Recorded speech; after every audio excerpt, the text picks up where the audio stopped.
Well, let's start our discussion with paying cash. If we pay cash for anything, whether it's for our house, whether it's for our car, or to purchase a business or any other large purchase, that means we are going to avoid the interest payment.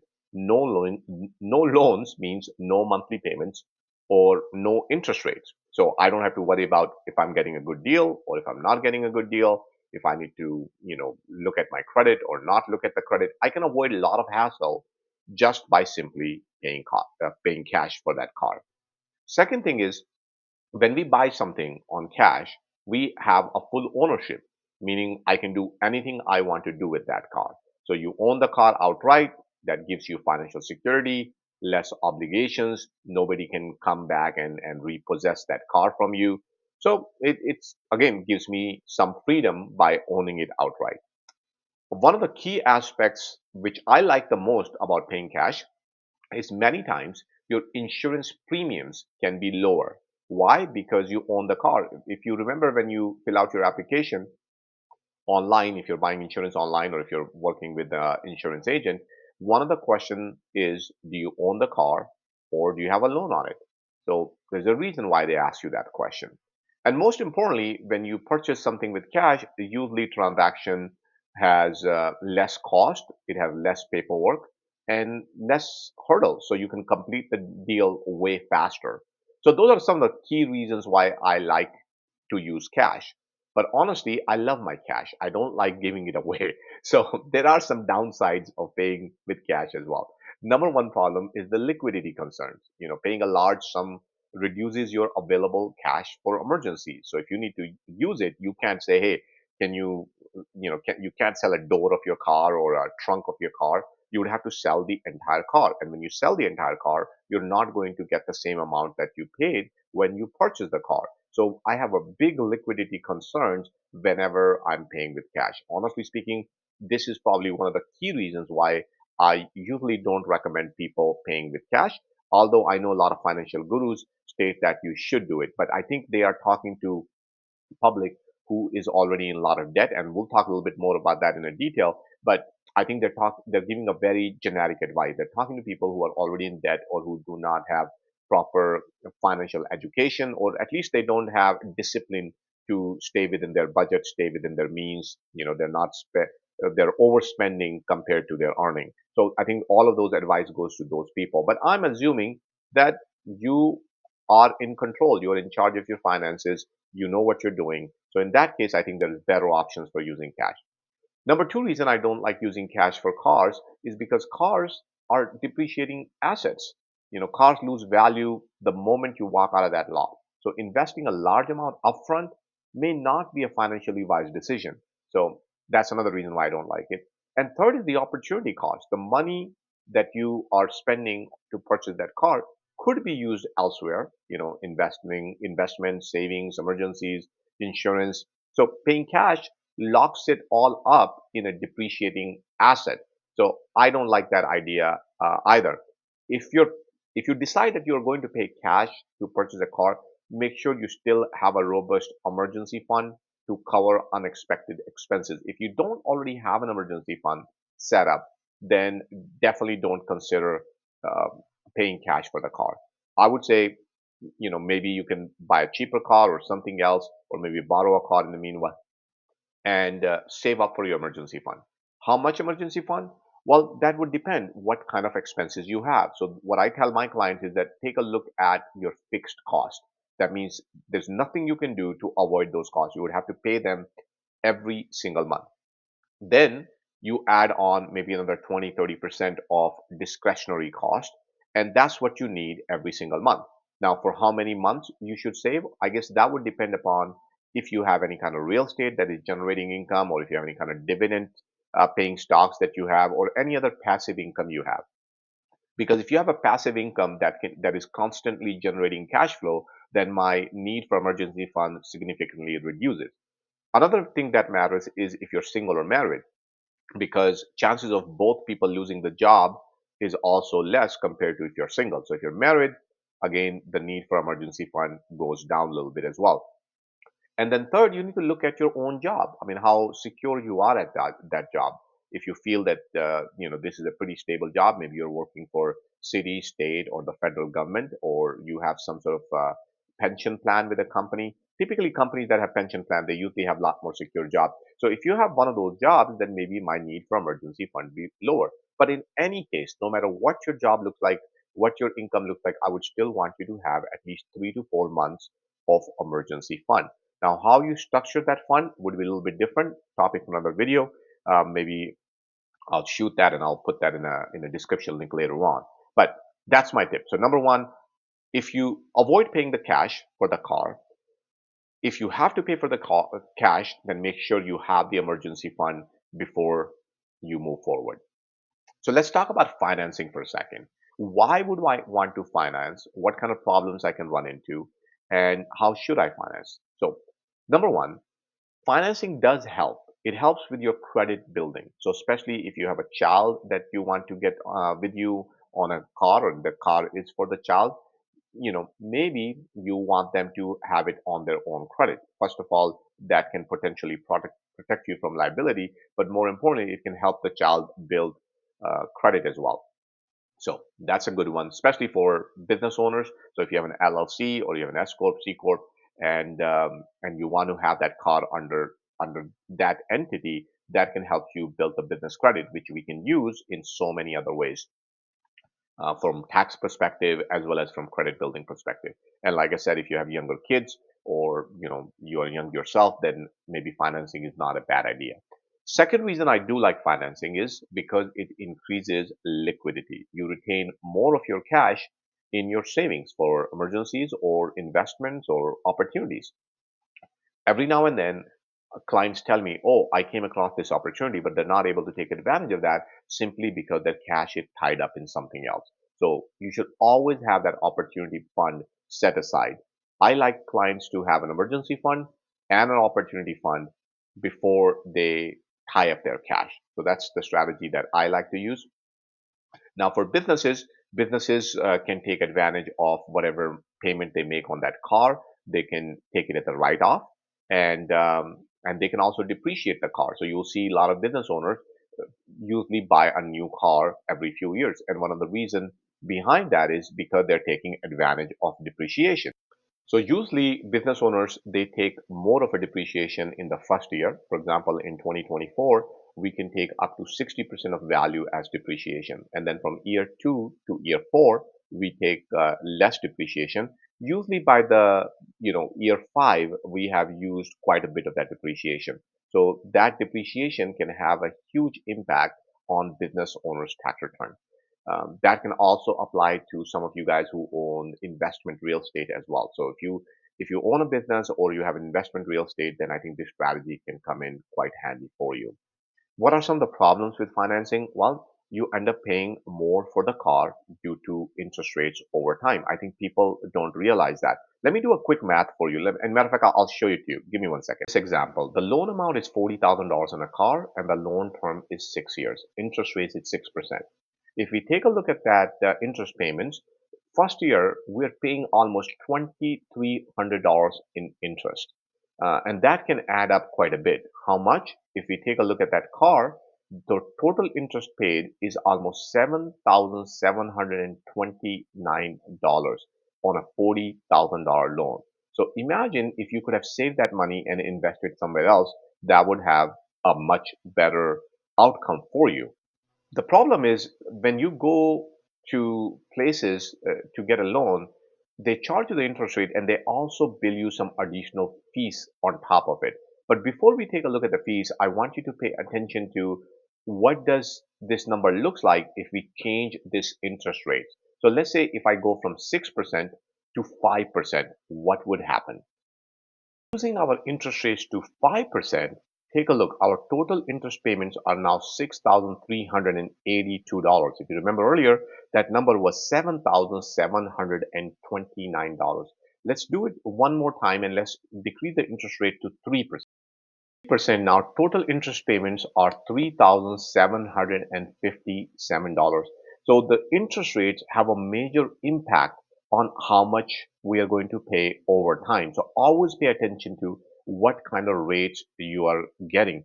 And then, like I said, in addition to this total interest rate, so the way uh, why I'm telling you all this is because most of the time what would happen is customer will walk into a dealership and they will say, okay, I want to get a loan on it, and dealership will say, okay, it's going to cost you 3, 4, 5, 6, 7%, sometime even 0%, and that's the only number we look at. So I suggest that instead of focusing on that number, you focus more on what's the total interest payments are, like how much are you going to pay over time. By focusing on this number, I think it will help you identify if that's a good deal or not a good deal.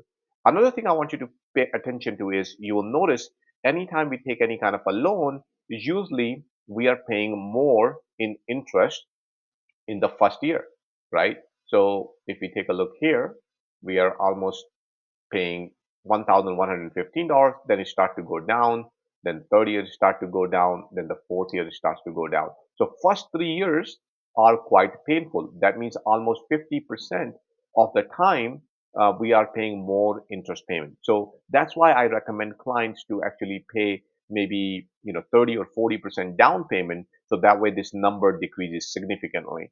So that's also important to keep in mind. Now, let's just say if a dealership comes back to you and they say, look, we're going to give it to you at a 0% interest rate. That happens sometime too, right? So if that happens, keep in mind that dealership has a profit already built in. So what you want to do is you want to find out what's the current market rate. If the market rate is 5% and dealership is saying, look, I'm willing to give you the car at 0%, that means that this total amount that you're supposed to pay. So let's go back to 5%, for example.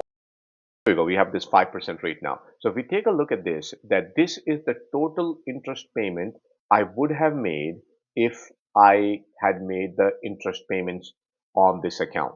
But obviously, I'm not making the interest payments. So that means the dealership is essentially giving me a discount of, they should be giving me a discount of $6,382. So keep that in mind. You can always go to the dealership and say, look, I don't need to take your 0% interest rate, but I would like to get a $6,382 off the car.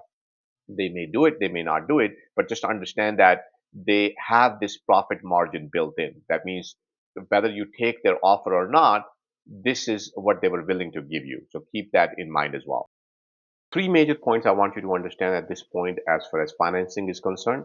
Number one, always know what's the total interest payments you're going to make over the lifetime of your loan. Extremely important. Number two, you want to know what the interest rate that you're paying. And number three, you want to figure out what kind of discount you can potentially get if you were to pay cash versus financing the deal. If you have those three numbers, now we can move forward.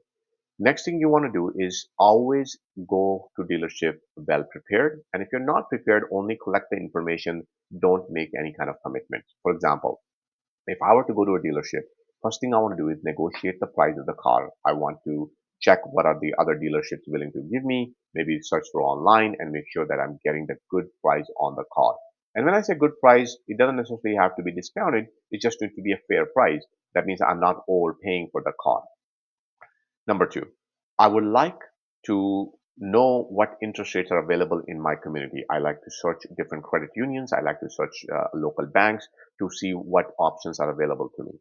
Third, I want to know the total cost of the loan. I want to know what's the total interest payment going to be, but more importantly, are there any fees associated with that loan? I want to know if there are any early payment penalties if I pay off that loan, or any other kind of fees. Have them disclose it in writing, all fees that is associated with financing.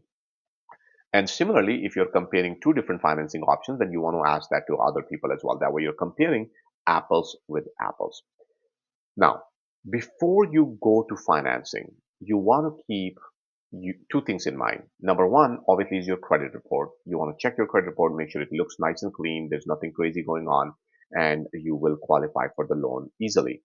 Number two, if you have anything coming up in future, maybe you're planning on buying some investment or you're trying to buy a home or anything like that, then keep in mind by taking on extra debt from your car, that can impact all of those financial decisions that you're about to take in future. So you want to avoid taking on debt if that's the case. If you're working with a mortgage professional, by the way, if you don't have one, we have some on our team. I can connect you with those people. They'll be happy to help you out as well. We're not a mortgage company, but We partner with some of the people that we trust. So I'll be happy to connect you with them. But the idea here is you want to have the mortgage person work side by side with your car debt. If you're taking on a debt, have them run the numbers and make sure that you still qualify the mortgage you're looking for. And I recommend them because they don't charge you anything. You can always come to us and we'll be happy to run the numbers. But if you're part of our annual package, then we do everything for you for free anyway. So that's included. Now, some stuff you can do it on your own. So I'm going to give you some tips. Number one, understand that auto loan debt in this country stands at almost $1.6 trillion. That makes up roughly about 9 to 10% of total consumer debt. So just kind of give you an idea that taking a loan for your car, boat, truck, it is a big number, and it can cost a lot of money.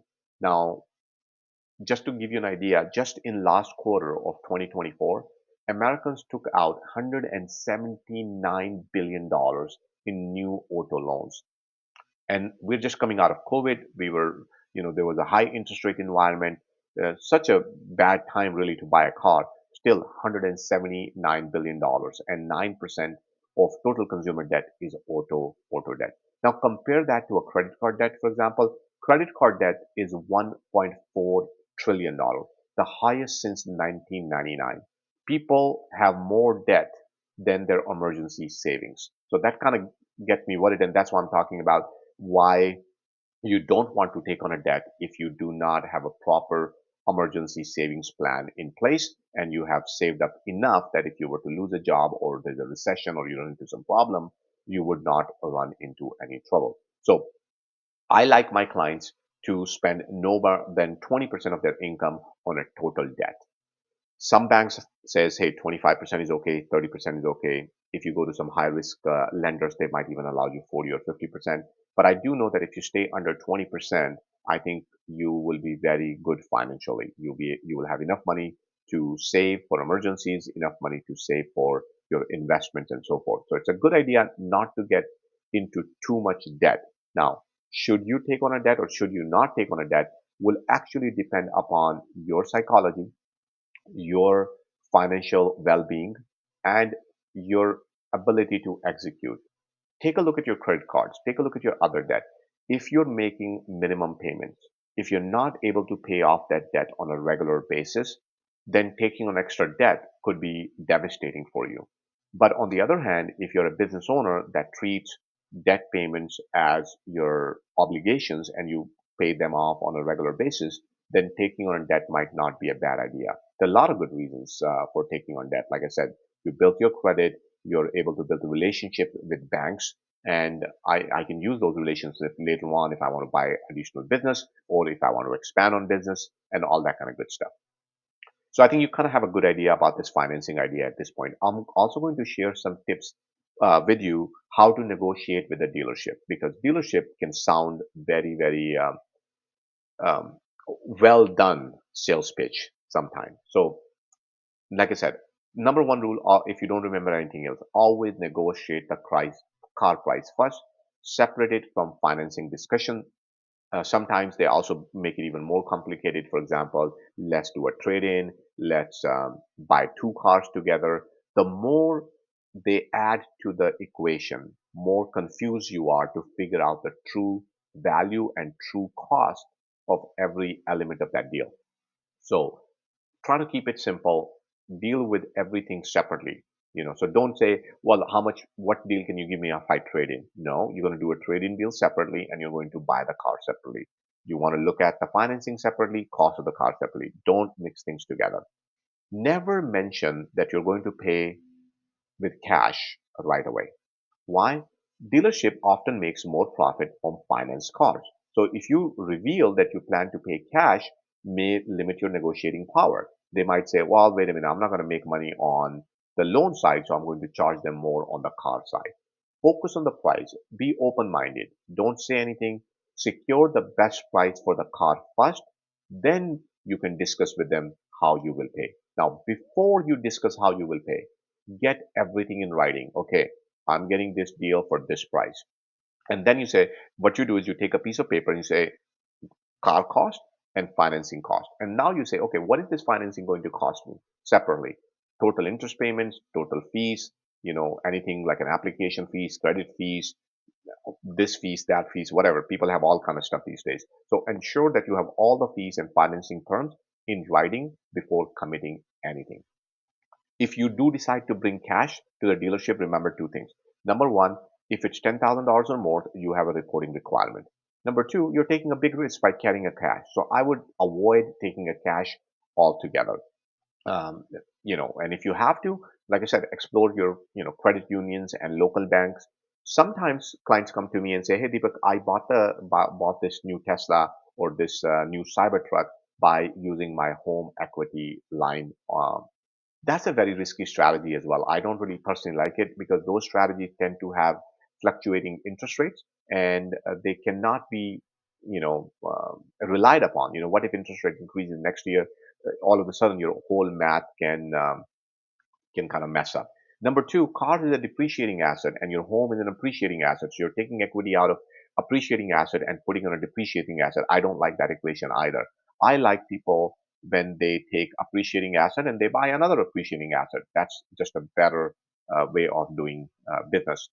Now, another question you may ask me before you do any of that is, can you even afford it in the first place? So before deciding to finance or paying cash, ask yourself whether you can truly afford the car. Consider cheaper car. You can look into public transportations, used car, ride sharing. Your main problem is transportation. Can that problem be solved in any other way? If you do have to buy the car, try to make 30-40% in down payment because of the reasons that I showed you earlier, because you're paying so much more in the interest payments in the beginning of your loan than compared to later part of the loan. So if you can reduce that, that would be extremely helpful. Only take on additional debt if your cash flow can comfortably handle monthly payments. I've said comfortably. That means you don't have any strain. You don't have to worry about it. If something goes wrong, you can still manage it because this can get you in trouble. Like I said, always check for your credit report. Extremely important. Pay attention to fixed versus variable loans. Use some calculators. There are some online available. You can go to your CPA. You can come to us. We can run some different calculations for you to figure out if that's a good deal or not. So I hope you find all these tips very, very helpful. If I miss something or I should talk about something, then please definitely leave that in the comment. And I want to ask you a question. I mean, how much do you think you should put down on a car? If you have financed a car, what was your experience with the dealership? Or if you finance it to a local credit union, what was your experience with them? If you have any kind of regrets, then talk about that. I want to know what's happening in the field. I learn everything from my clients. When they come in and they share their stories with me, I share them with you so that way all of us can get financially stable without having to throw away a lot of money. There's a misconception. People think that you become financially free by investing. I hear that all the time. But my experience tells me otherwise. My experience tells me people who make less mistakes, they're the one who are able to invest more and build wealth. So I think we need to focus more on making less mistakes. I see that with people taking on mortgages, people, with their cars, people in their making mistakes in their businesses, people making mistakes in estate planning, people making mistakes in their tax strategies. All of those things combined can mean 30, $40,000 a year for an average American. And you might be saying, well, wait a minute, now average American doesn't make that much. They could if they look at, they don't make that much because they don't take advantage of everything available to them. I mean, America is such a great country, right? We got SBA loans, we got home equity lines, we got bankruptcy, we got tax incentives. All of these things exist because the US government want us to be financially free. I truly believe that we can take care of our education, our retirement, our medical without having to ever rely on the government because government has already provided us all the tools we need to be extremely successful. We just don't use them. That's why I share my thoughts via YouTube. And always you can reach out to me for personal consultations as well. If you have an event in your local market, you want me to talk about any of these things, then definitely reach out to me. I'll be happy to connect with you. If you want to collaborate on your YouTube channel with me, I'll be happy to do that as well. Thank you so much for spending your time with me today, and I'll talk to you soon. Bye bye.